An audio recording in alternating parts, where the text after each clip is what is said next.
Hey everybody, it's your boy Captain Hunter coming at you again. Thank you so much for checking out this video. I'm a little annoyed, so this is going to come off as annoying or a little angry, but I'm a little annoyed because I got to address Officer Tatum here. And on my other page, I got another annoying comment from somebody, and it just really bothered me. The other one was about the lack of black men stepping up, right? So in the community. Certainly our community needs help, but there's plenty of people stepping up. But anyway, we'll get into that. I'll address that another time. But I'm annoyed. So I did another video. Of course, you guys have all more than likely seen it, addressing this Sonia Massey massacre incident, and Officer Tatum. I think. Originally stood by the findings and the correct arrest by the Illinois State Police of this police officer, a former police officer now. Now he's backtracking because we have another camera angle, and I'm going to break down the camera angle. So you can see, this is him. I couldn't find this particular camera angle or the second body camera footage, and somebody wrote me in my comments section saying, did I see the other one? And Officer Tatum saying it's right. Still not. Listen, I watched a little bit of it. I turned off, and I'm not going to play Tatum's, and this is his channel because I can't find the original. So if somebody has it, or you can send me without his commentary, because I don't want his I didn't listen to it intentionally because I didn't want his commentary to taint my thinking. I want to look at it from a fresh perspectives. But he slows it down, and we're going to be able to see everything. So I think that I actually appreciate that. So my prognosis is that he doesn't know what he's talking about. Tatum was an officer, if my memory serves me correctly, I did look for this on his Wikipedia page and on his own web channel. I think he was only a police officer for 5 years. And then he started doing this. He doesn't have the life experience as concerning law enforcement. He just doesn't have it. I know some people who have been police officers for 5 years, then went to law school and stopped and dropped out and all that kind of stuff. And they have a little bit more respect, in my opinion, because they at least gone to law school and at least studied the basics of it. But he doesn't have the life experience. 5 years.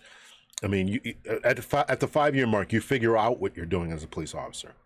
I was a police officer 24 years. By the time I had got promoted to sergeant at my 5 year mark, I had just really become comfortable and being a police officer, knowing how to handle different calls. Then I had to start all over again when I became a sergeant, relearning a job, exerting leadership, dominance, et cetera. Then I had to learn it again at a lieutenant stage, all still while understanding the laws, being able to interpret the laws, being able to teach and instruct on the laws and policies and procedures and use of force. And then I became a use of force instructor, knowing when police officers can and cannot use force. I was the one teaching these officers this type of stuff. So with all due respect to Tatum, he doesn't know what he's talking about in this situation. But we're going to review it, and I'm going to tell you why he doesn't know.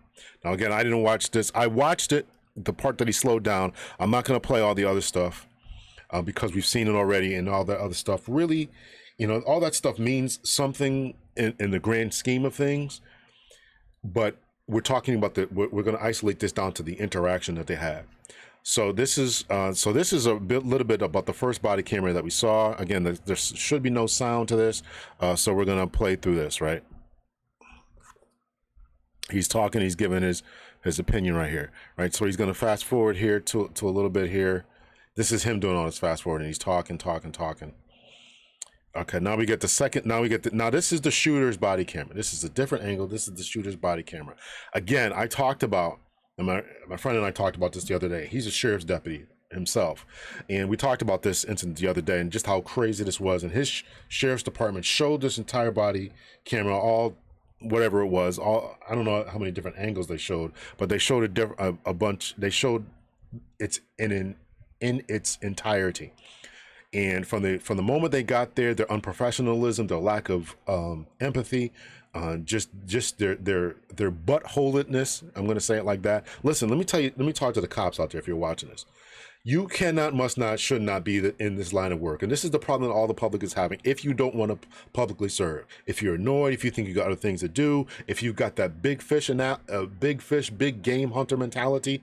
What is the big fish, big game hunter? Well, you don't go after little fish. You don't go after the little drug dealers, right? You're a patrol officer, and you think that you're above this type of thing. You think you ought to be chasing the big down, the drug dealers, right? You don't want to answer these non essential barking dog complaints or loud noise complaints, right? You're above that, right? You've got a couple of accolades and certifications and all this on your wall, and you think that answering a call at 1 o'clock in the morning about a loud possible prowler call is beneath you. You ought to be out there chasing drug dealers. How dare I have to drive around this low, slow area, right? That's the big game hunter, big fish mentality.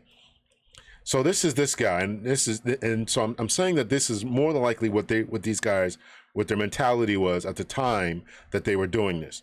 So this is this individual. This woman is what? You could probably do the if we knew how tall the refrigerator was, the ceiling doesn't look that high. She's 5'5". I don't know what she is, but it's despicable to me what's happening, and that this guy is going to backtrack on his philosophy here. So this is it. We're going to play it here. He's going to do a little talking, right? He's playing it in slow motion. This is him fast forwarding and not me. He's talking a little bit, trying to lay the groundwork here.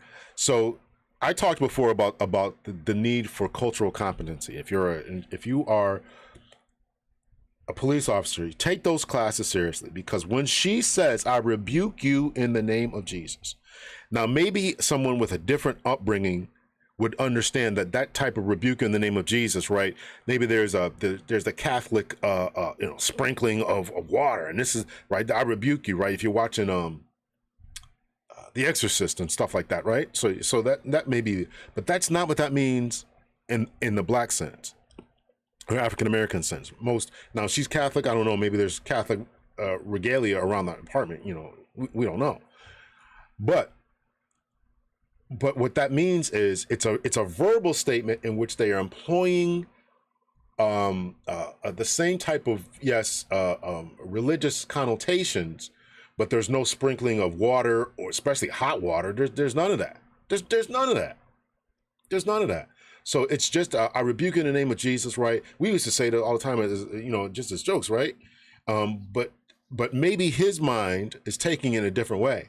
And even if that's the case, that you think she's going to, why are you advancing towards her? Since George Floyd, I told you I was going to be animated. Since George Floyd, you are required and again, you got to look at this individual policies and procedures. You are required to take the least amount of force and least amount of action. You could have backed up. You could have tased her. You could have OC sprayed her. To shoot anyone. We don't want to, we're harping on the fact that she's a small woman. What if this was a 6'6" guy with a pot? You could still back up. Still tase him. Still OC spray him and let it take effect. Over a pot of water? Let's play the video. Still talking a little bit here. Still talking. Slow motion. So they're having a conversation. She says, "I'm sorry," and she ducks down. Pot holder's in her hand. She's ducking down. "I'm scared for my life." Now what happens? He's talking right here. I'm going to talk right here. He's talking. I'm going to talk. I'm going to pause and talk. What happens to you? And I taught this. So I taught this to my recruits. I taught it when I taught in-service training to my senior officers. What happens when you are afraid? We often talk about the mindset of individuals from the police officer's perspective. That is the deference that we give to police officers. We call them, we ask them to come into these situations, we ask them to go into strangers' homes, we ask them to sneak around people's backyards at night. We ask them to do this, and we pay them salaries to do this. So we have to give them a little bit of leeway and a little deference. I'm totally with that and for that. But let's look at this from this woman's point of view. She has now been having a fairly decent, fairly cordial conversation. These men have come here. checked out her car, checked out her car that was parked in her driveway, walked around her house. She invited them into her home, and next thing you know, you got this guy pointing a gun at you. Considering not even the fact that you got to consider all the history that black folks inherently have about police officers. And here it is. I call these people for help. I pay tax dollars, even if she's having a mental breakdown. I call these people for help. I'm having this mental breakdown, and this is what's going on in my mind. And here I have at least she has the presence of mind to say, I'm sorry, and ducks and tries to cover herself. What do you think is going on in her mind? God, this is disgusting. Why I got to address this again? He's talking some more. I don't know what he's saying. I didn't listen to what he said because, again, I didn't want to be tainted. I want to give a fresh opinion about this. He's making some gestures about he's making some gestures about how she's going to pick up the pot and then throw it. I got to fast forward this. Let's see. So he's about to play it right now. She's ducking down. No, I'm glad he's playing in slow motion. That really helps. He is advancing on her. You see that? Why are you doing that?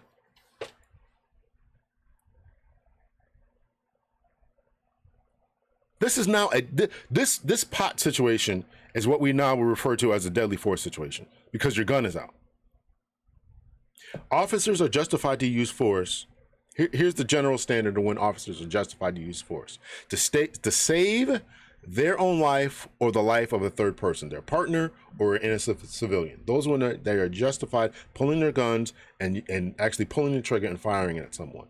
Another justification is when they are facing serious bodily injury. And that's what his claim is going to be. Serious bodily injury. What is serious bodily injury? And this may be defined differently, or the verbiage may be different from state to state and county to county.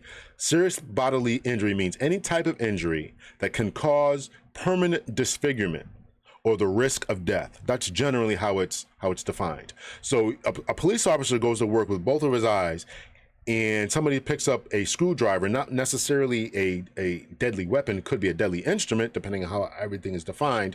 He doesn't have to be stabbed in the eye, or in this case, she doesn't have to risk having hot scalding water thrown at him and losing his eyesight or whatever. Or it's a hot oil or something like that that can stick to your skin. If you're afraid of that, if that's your concern, why are you moving towards her?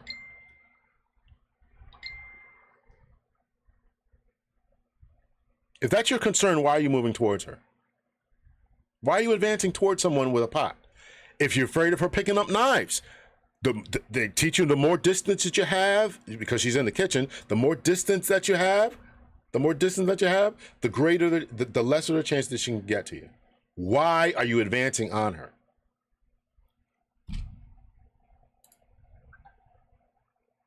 Still slowly. Okay, now here's where I went to this stage, right? This is almost the same shot. This is from a news. They're talking through it, and as soon as the news played this part, because you can see apparently she picked up the pot, right? She must have put down you don't see the oven mitts in her hands anymore, and you must see the pot that she had before. But again, my question is, what do you think is going on in her mind? We often talk about the fight when I taught this type of stuff. We talked about the fight or flight mechanism that goes on in the brain, and there's actually a third F, which would be freeze. Fight, flight, or freeze. Those are the different life-saving mechanisms that occur within the human body. So now she has been threatened with a gun, and verbally, I'm going to shoot you in the face, and now I'm advancing on you. So what you're going to pick up? You're going to do something to defend yourself and pick up a pot. And even if it's still got boiling water in it, there's still no justification in my mind to kill her, to shoot at her, because you advanced and you caused the problem. Let's go back to, they stop, the news channel right here, Chicago News, stops it right here. But I'll play it so you can see that they stop it. Right. That's the next frame. This is the next frame of this woman here. So that's why I didn't play that one. Let's see. So he's going to continue to talk here, but you can see the same frame, and then we're going to see what happens. Now it's going to get murky because his arm is going to block the camera, right? So he's trying to, I'm assuming he's trying to justify, and that's when the shot goes off. Listen, this is completely unjustified. He's gonna continue to talk and talk through it. I'll let you watch it, but I'm gonna talk through it right now. Listen, this is completely unjustified. Any way that you spin it, there's no way. And listen, I was in this situation. We train in these situations. I had these situations. Let me tell you about a training before I became an instructor and all that, right? So I'm being trained by other instructors, and we're going through our training. And then one time we're doing a training, right? And we had simunitions, right? That was like kind of like paintballs.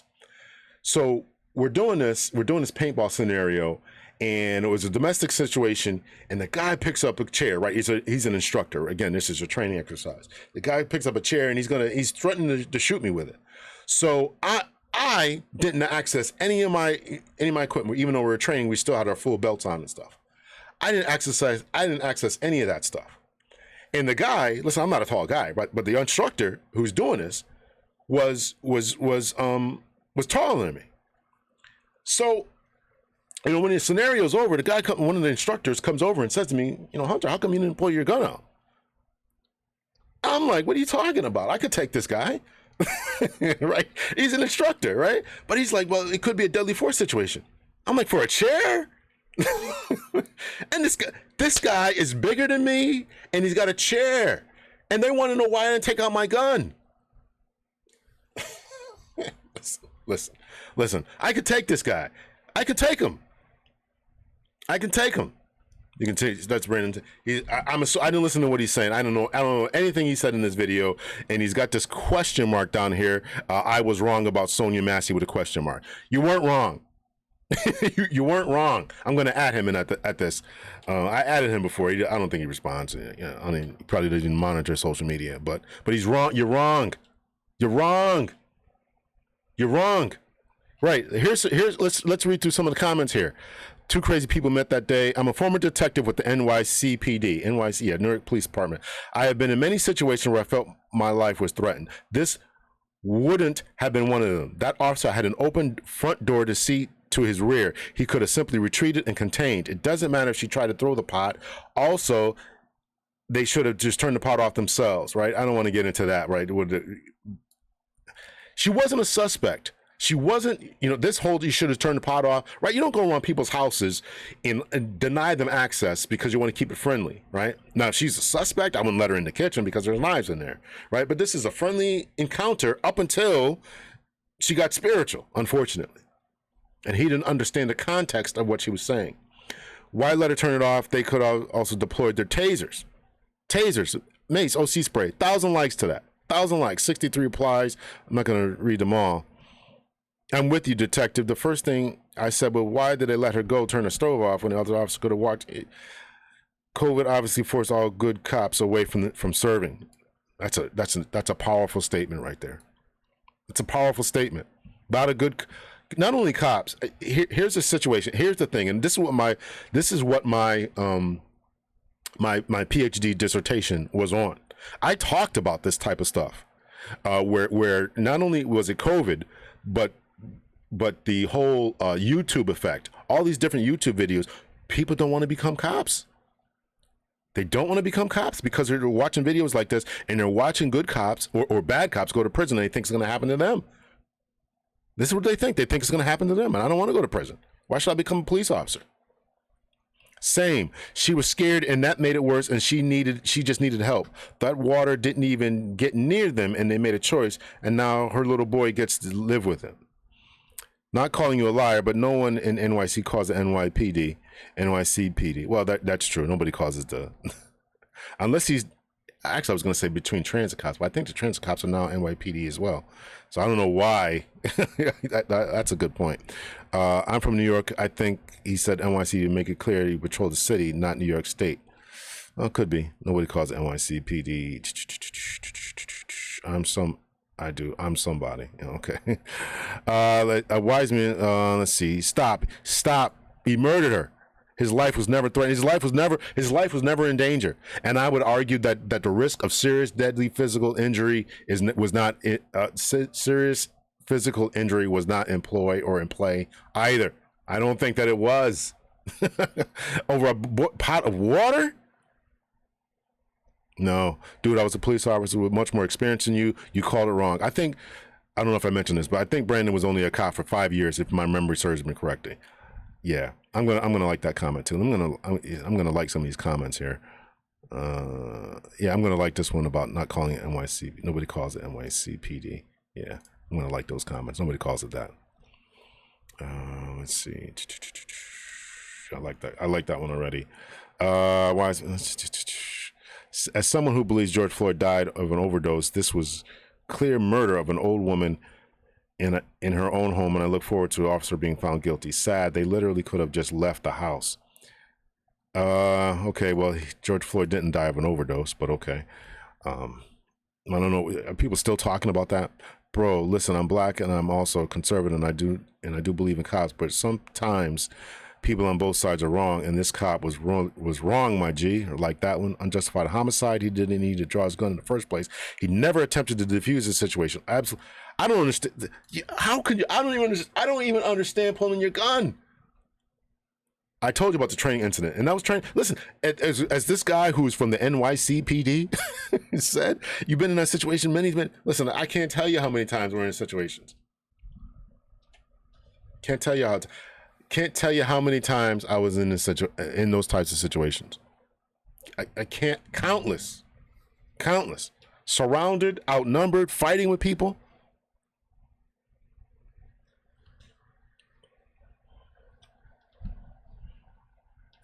Every time I make one of these videos, my kid's like, "Oh, you never told us about that." Listen, we didn't come home and tell our kids about stuff, right? Or our family. We didn't want them to worry and panic. Listen, the stuff you went through, we went through as a police officer, fighting with people, bars, clubs, people quickly digging into their councils. I don't know if they're gonna pull a gun. You don't know. Digging in their pants. I remember this one time we were fighting with this guy, and this was a bad dude. We were still fairly new, maybe 2 years in the job, so we didn't really know this guy.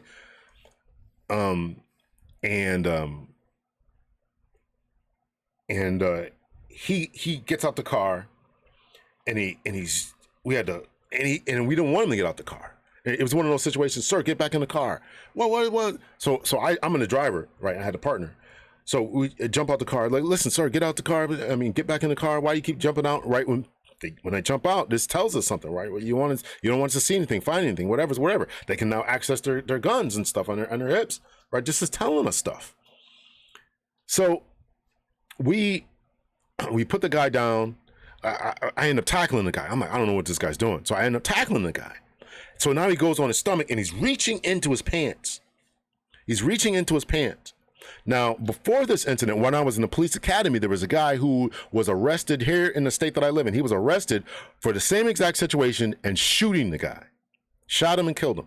And I think he got convicted, and I think he got overturned, and I think they finally just settled in saying you can never be a police officer again. I think that was the final outcome of this particular case. But this is fresh in my mind. It was still fresh in my mind. I had only been out the police academy for 2 years. So,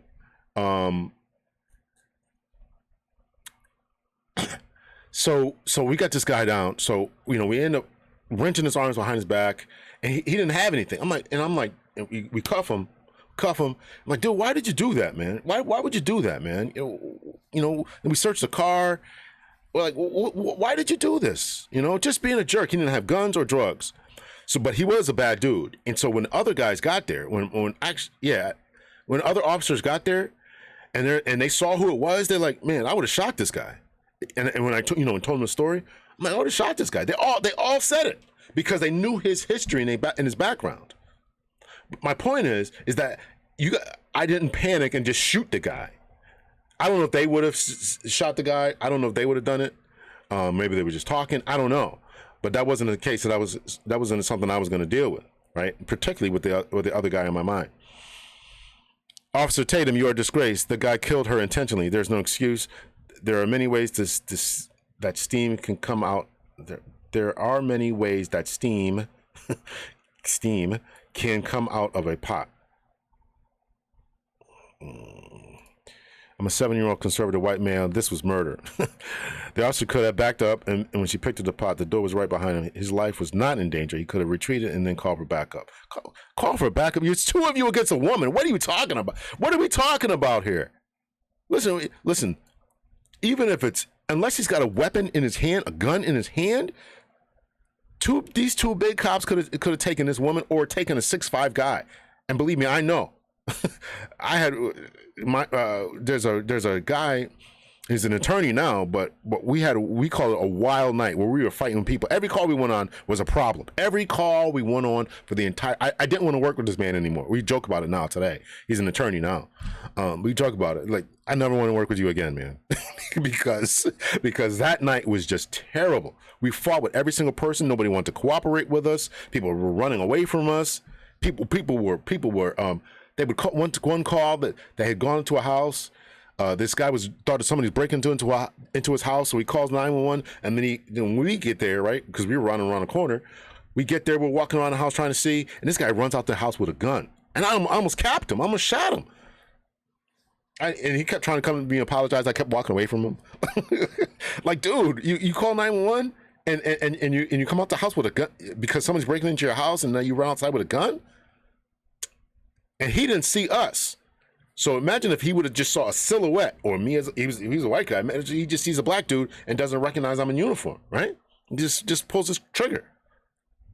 I yell, "Police, drop the gun!" He's like, "Whoa, drop the gun, drop the gun!" Oh, I remember that night, like it was crazy. My point is, I didn't panic and shoot the guy, and I could have. It could have. Think about it. I would have been, if I would have been walking around outside with my gun, searching, and I see a guy run outside the house on the 911 call. I see him with a gun. I could have blasted him and been justified, but I didn't. I didn't panic. I'm a true conservative, and there's no way to justify that. It's murder. The reason she ducked down, etc., is because he had a gun on her and she feared for her life. That cop has been transferred 6 times and has 2 DUIs. I didn't get into his history. My question: why wasn't he fired a long time ago?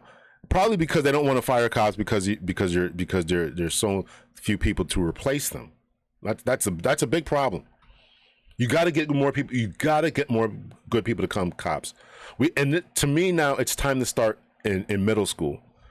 You send these cops to middle school, become friends with them, tell them the good about the job, and continue on that repertoire building throughout high school. Because when these guys become 21, they're not thinking about it.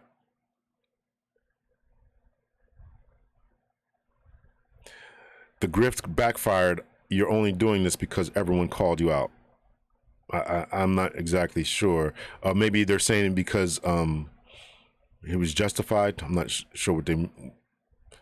But he's wrong. He's wrong. How can someone claim to be a follower of Jesus and call this obvious murder justified? I'm done. The cop was wrong on this. There's no defending this.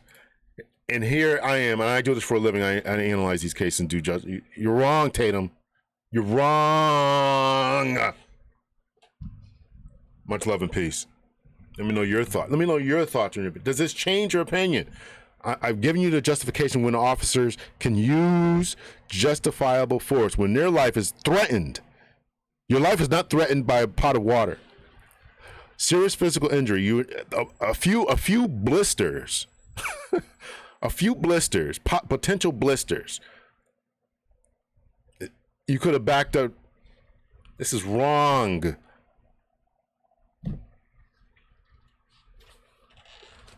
Coming at him with a pot of water. She's threatening him with a pot of water.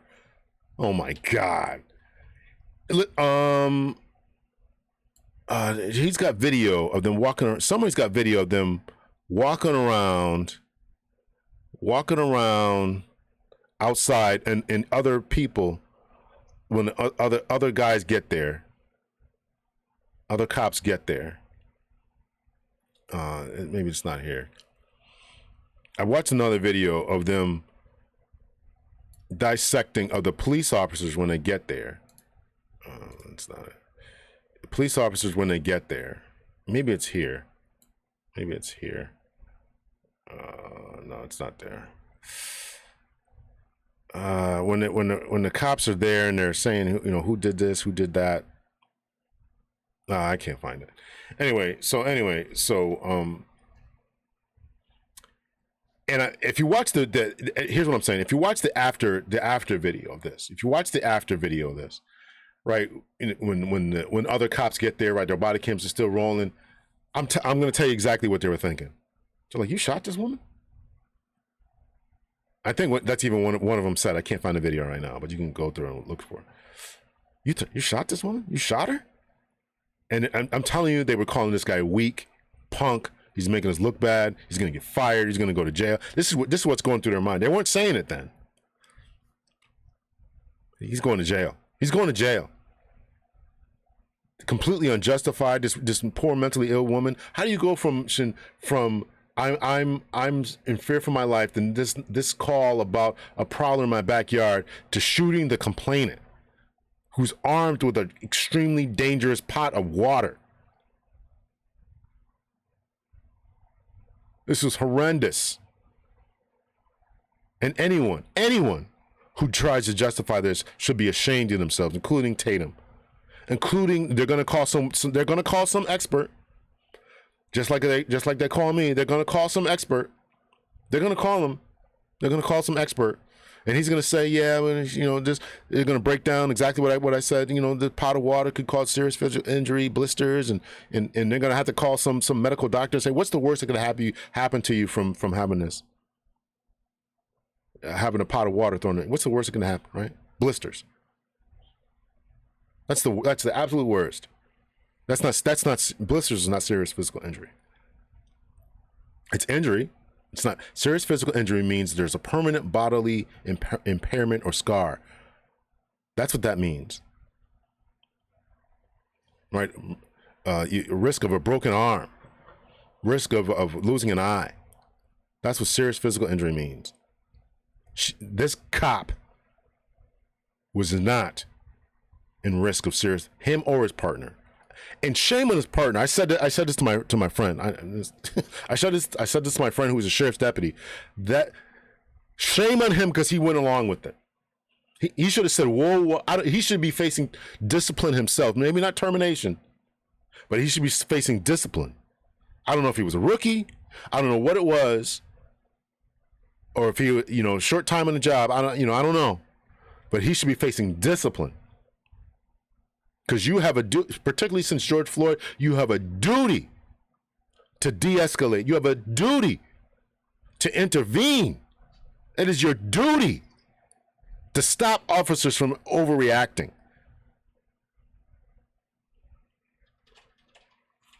This was disgusting. Shame on anyone who believes that this was justified. Shame on you.